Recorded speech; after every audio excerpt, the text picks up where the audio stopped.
Welcome everyone to this session of Nurse Digest. It's great to have you with us. The topic today is COVID-19 vaccine and the role of my health record. Firstly, I'd like to acknowledge the traditional custodians of the lands across which we meet and pay my respect to their elders, past, present and emerging. I'm speaking to you from Wathaurong country. Our guest presenters today are Tram Do from the Australian Digital Health Agency. Tram's a registered pharmacist and provider adoption lead at the agency and has almost 10 years experience working in hospital pharmacy and digital health. Welcome, Tram. And Marianne Sheffield is a registered nurse who completed her training in New Zealand and has been working as a primary healthcare nurse on the Gold Coast in Queensland for the last 10 years. Marianne's currently a participant in APNA's Digital Health Nurse Transformers project. Welcome, Marianne. Just a little bit of housekeeping to let you know that a recording of this session will be made available following the event. So welcome to Tram and Marianne. Thank you, Margaret, and hello everyone. So my name is Tram and thank you for coming along to this session. Really excited to be speaking with you today. So in terms of agenda, the focus for today's session is to highlight the different ways in which you can use My Health Record to support the COVID-19 vaccination rollout. And I'll also go through with you the new changes that have been made to the display of immunisation information within the National Provider Portal and the National Consumer Portal. And with this new enhancement, there is now an on-screen alert for vaccine information as well. And then towards the end, I'll also briefly touch on the clinician vaccine integrated platform. So what that is and who it would be most useful and most relevant for. Okay, so as I'm sure you're all aware, the COVID-19 vaccination national rollout has well and truly begun. So I've just got here the rollout plan on this slide with the targeted priority group. So we are in phase B at the moment, and you can see some of the priority groups are elderly, adults, older Aboriginal and Torres Strait Islander people, as well as younger adults with an underlying medical condition. And so whether or not your practice will be actively administering the COVID vaccine, you can still help to support the national rollout. And My Health Record is a very useful tool that is available to you to help you do this.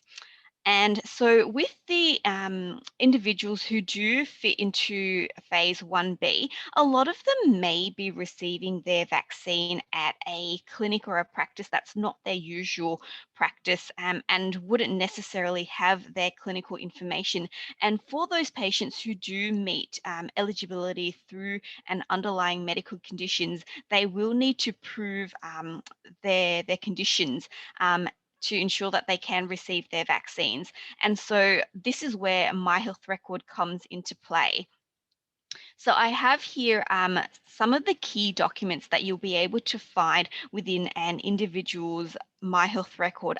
And a lot of these information or documents can be used as proof for eligibility. So for example, the medical conditions that are listed within a shared health summary or a discharge summary can be used as evidence, or prescription or dispense records for regular medications that are related to the medical condition, the relevant medical conditions, that can also be used as supportive evidence as well. And so even if your practice won't be actively administering any of the COVID vaccines, if a patient asks you, you can still have a look at this information and help them to determine whether or not they would fit into the different phases. And then if they did qualify and they were eligible, you could print out the relevant document and give it to them so they can take it with them on their day to their appointment to use as evidence. Or alternatively, you can advise them of how they can go about accessing their own record to view this information and how they can download the relevant documents. And further to this, something else that you can do is to check the shared health summaries for your patients to ensure that they are accurate and up to date. And now would be a really good time to upload a new shared health summary where relevant for some of your patients as well.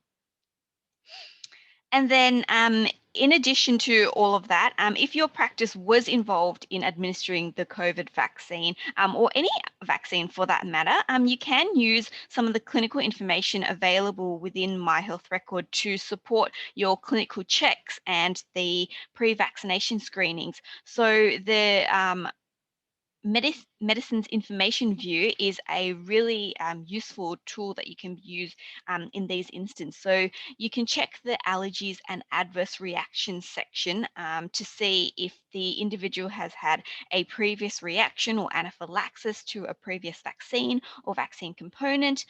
You can have a look at the medicines preview section to see if they're on any medications that might be of concern. For example, if they're on any anticoagulants or any immunosuppressants.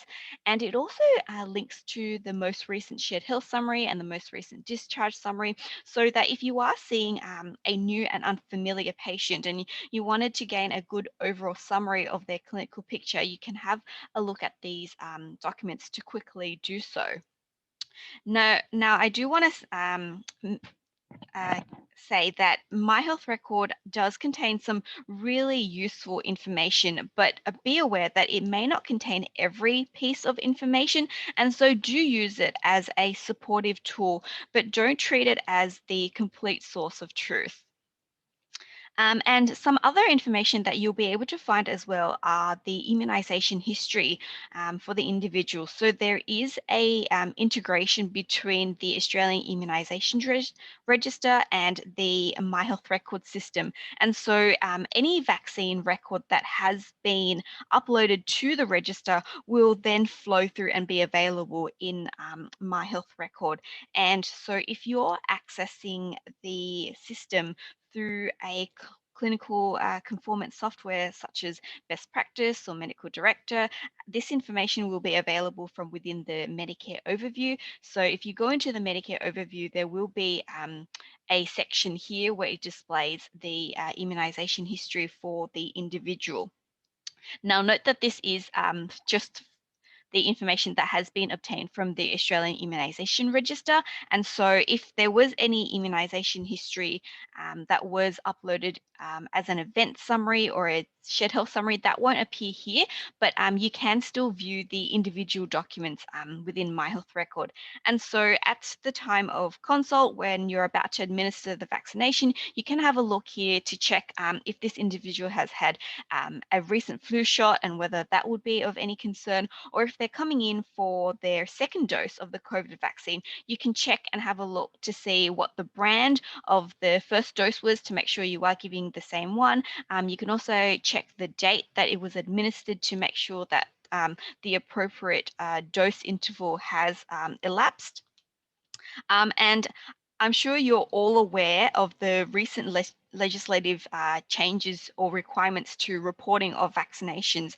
And so it is now mandatory to report all influenza and COVID vaccinations to the Australian Immunisation Register. And what that means is that you'll start to see more immunisation information in My Health Record as well, because that will flow through. So as you would have seen from the previous slide, that the My Health Record does contain immunisation information, but it was identified a while ago that this information was not very easy to find for consumers and providers, that it was almost hidden within the Medicare overview. And so there has been some work done to enhance the My Health Records system's use and display of immunisation information to improve the user's experience. So with the most recent update to the My Health Record system that was released late February this year, it introduced a new consolidated view of immunisation information within the National Provider Portal and the National Consumer Portal, and that helps to just increase visibility of where the immunization information is located within My Health Record. Now, that has not yet rolled out to the clinical information software, but there is work underway to have a new and separate immunization view within the software. And this is planned to be released in the upcoming months. But for now, if you are accessing My Health Record through your conformance software, the immunization information is still available within the Medicare overview that you would have seen from the previous slide. Okay, so now let's have a look at what these enhancements look like within the National Provider Portal. So what I have here on this screen is the previous view, so what it used to look like. And so the immunization information would have been located within the Medicare overview, which are available under the Medicines Record and the Medicare Records tab. But just from the naming, so the Medicare overview here, it's not very obvious, particularly if you were a new user to the My Health Record system, that this is what you would click on to find immunization information.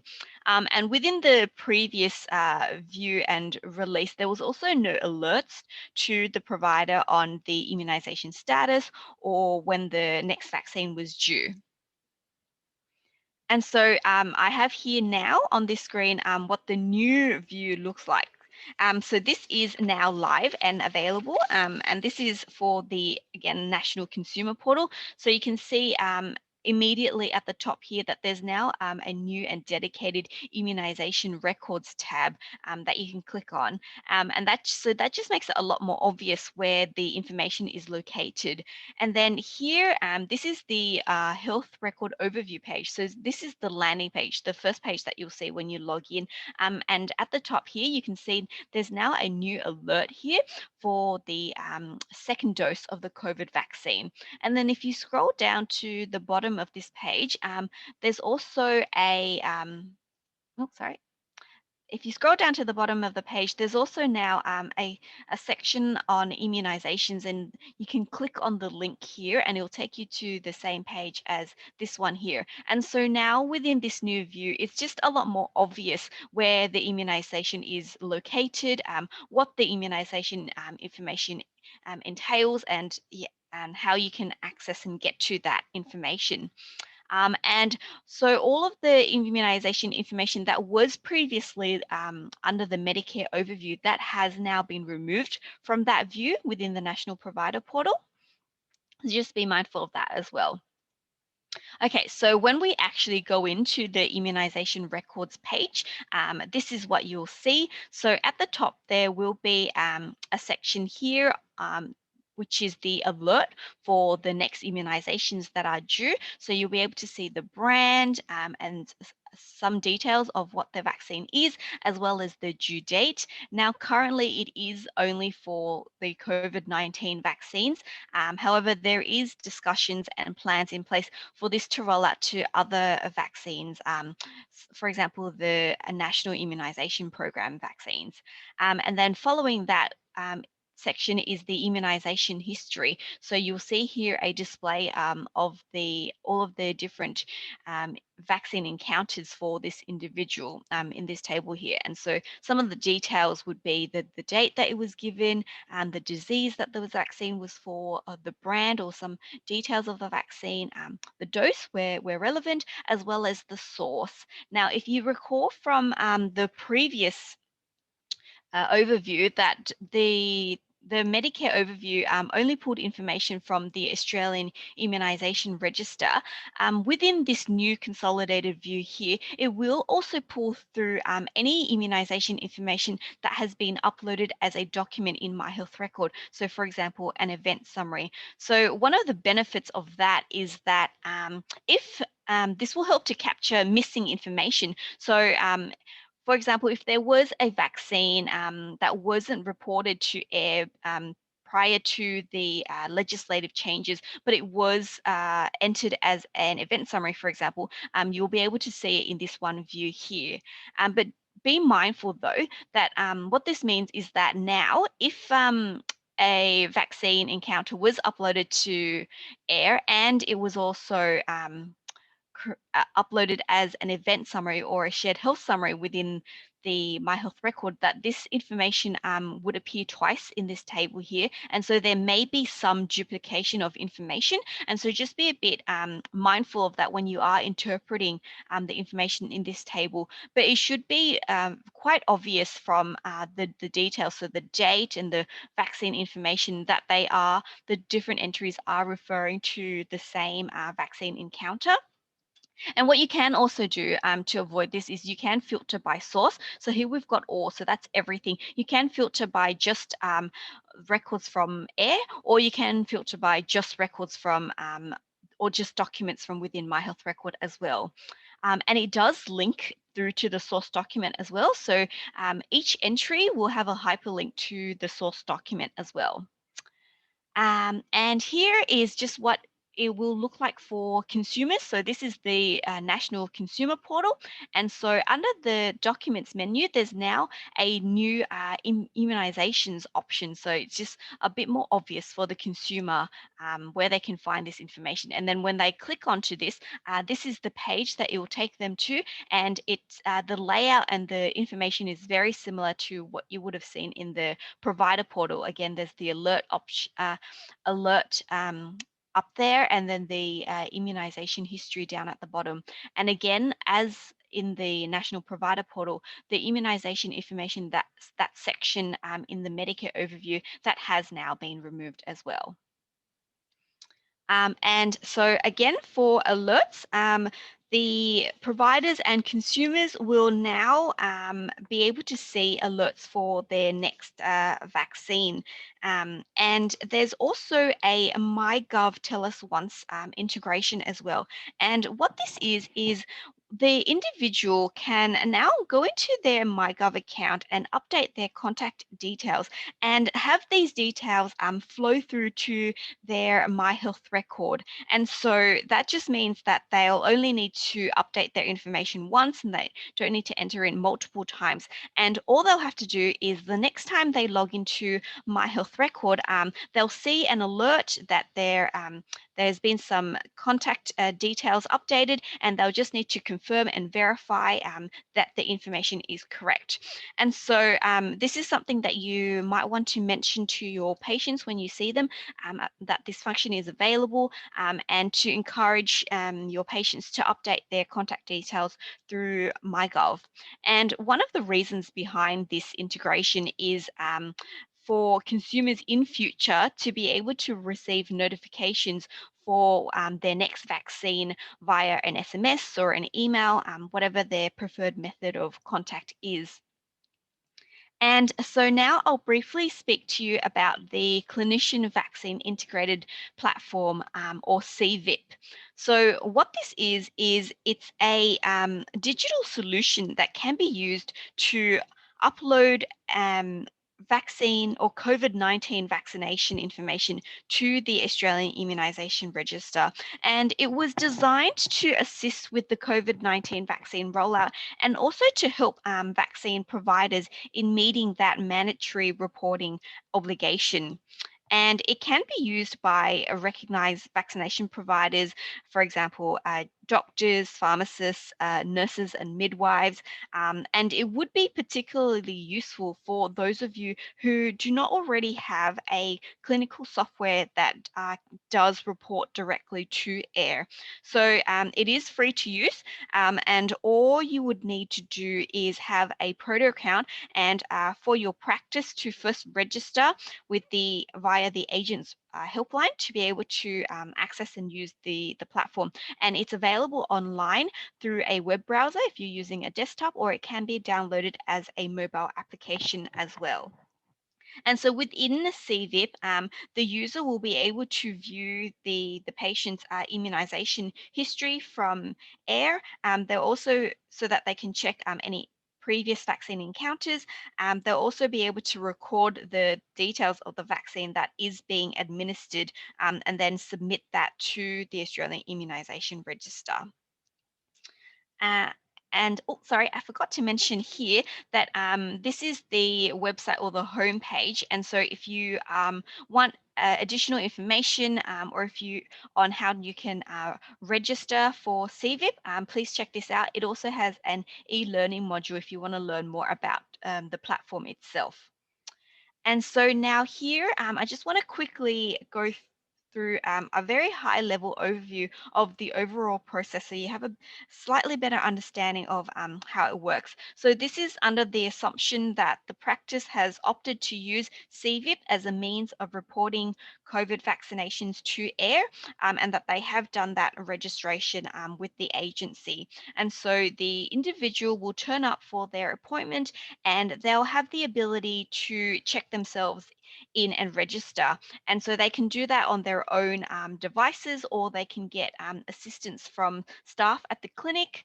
And basically what they'll do is they'll open up a web page which will allow them to enter in their details. And then if this was successful, they'll receive a QR registration code, which they will need to hang on to and show to the vaccine administrator when they see them. And then on the provider side, what they'll need to do is just log into the CVIP platform. So on the desktop or by the app using their Proto account. And then when they see the patient, they'll just scan that QR code that the patient will provide to them. If the patient wasn't able to register, that's okay as well. The healthcare provider will be able to use a Medicare or an address search option to find the individual's record. And what this will do is it will try to find an existing and matching record for this individual from within the Australian Immunisation Register. And then once they find that record, the healthcare provider will be able to view the individual's vaccination history, so everything that has been recorded in AIR, and they'll also be able to record the details of the vaccine, so they can enter in the brand, the dose, the batch number, record all of that and submit that to AIR. And if there are no issues, no connection issues, then once it's been submitted, then this information should be available within AIR within 15 minutes. And as I said earlier, there is an integration between AIR and MyHealth Record. And so this information will also flow through to the individual's MyHealth Record. And so ultimately, what this platform, what CVIP will do is it will help to improve access to immunisation information by uploading it to AIR and also support providers in meeting their mandatory vaccination reporting obligations.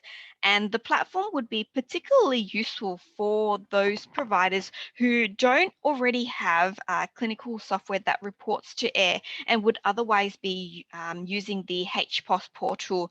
But if your existing software already integrates with and is able to directly report to AIR, then you probably don't need to use CVIP. Okay, and so that just about concludes the presentation. I do have, we are lucky enough to have Marianne on the line with us, and so I have a couple of questions for Marianne. I'm just trying to turn my video back on. And before you start, then Tram, if you may not, I knew you're having trouble, you may not be able to get your video. We'll just see how you go. But someone has asked, where do we record the COVID vaccines for people without a Medicare number? Would you be able to assist with that? I know I'm not sure for other clinical softwares, but I know for within CVIP that there is an option to create a new record within AIR, even for those individuals who don't have a Medicare number. There is an option to create a new record. Good, thank you for that. I'll let you ask Marianne a question. Oh, yes, sorry. So Marianne, can you tell us how you currently use immunisation information within MyHealth Record?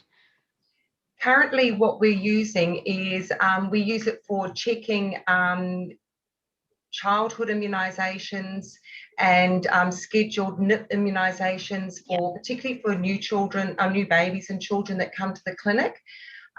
With that, so we can make sure that we've got the right schedules for any catch-up, and also for travel vaccines or any employer vaccines, to ensure that we are not doing vaccinations that aren't necessary, and they don't necessarily need to have any extra serology done. We also use it for to make sure that our recalls and reminders for next vaccinations are correct and timely. Also to make sure that there is no obviously allergies or anaphylaxis to any immunisations that we may be giving. But generally that's really how we use it at this stage, and obviously going forward with COVID and also for flu vax. Yeah, a lot of clinical checks that you're doing there to make sure that everything's all appropriate and the individual's not missing any of their doses. So that's really good. And my other question, Marianne, is will your practice be playing a role in the COVID-19 rollout? Yes, we are now registered and we're expecting our vaccines to arrive mid-April. Fingers crossed. It's been a very interesting, lengthy and exciting sort of rollout process. So we're expecting them around about mid-April. So we're getting ready for that. Excellent. Oh, well, those, I mean, those were my only two questions. And Margaret, did we have any questions from the audience? You did answer the first one before. There was another question previously about the view that you were showing previously was different to the person looking at the screen, and is it different against different software? So obviously when you get into My Health Record, it's it'll be the same view, but looking at those Immunisation Records tab and that sort of viewpoint, is it slightly different across different softwares? It should be very similar because it is the same document. It may be different depending on what information is available for the individual. So, for example, the screen that I showed might not have had any PBS information because of the patient that I was using was a test patient and they didn't have any information. And so you might find that if they did have a lot of PBS information, you'd have to scroll down to get to that immunization information section. So it just depends on what information is available for that individual. Good, thank you. Another question, which I'm not sure if this is your area of expertise, Tram, or not, but can consent for the COVID vaccine be verbal? I believe that it can be verbal. And I think that might actually be sort of, outside your scope of expertise in the role that you have.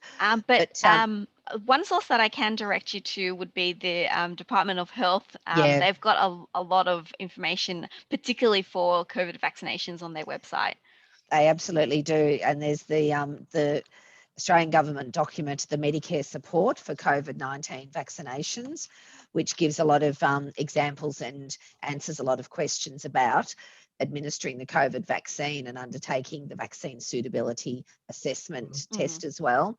So I would suggest that you can go there and have a look.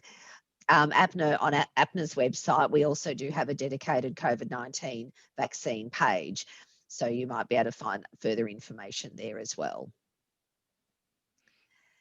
No other questions, I don't think, that I can see appearing on the screen. So people are probably keen to, or they're probably busy trying to finish up their day prior to the Easter break. Yeah, but, I'm sure.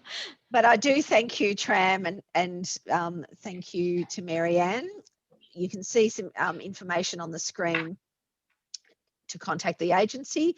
There's also a brief poll asking you about how to rate today's session. So we do ask you to please complete the evaluation form, which you'll be directed to following this. And to note that the next Nurse Digest session will be on Thursday, the 6th of May. And the topic there is we're exploring the active script list and the functionality between electronic prescriptions. So we hope that you can join us for that session. We look forward to seeing you then. So happy Easter, everyone. Thank you. Happy Easter.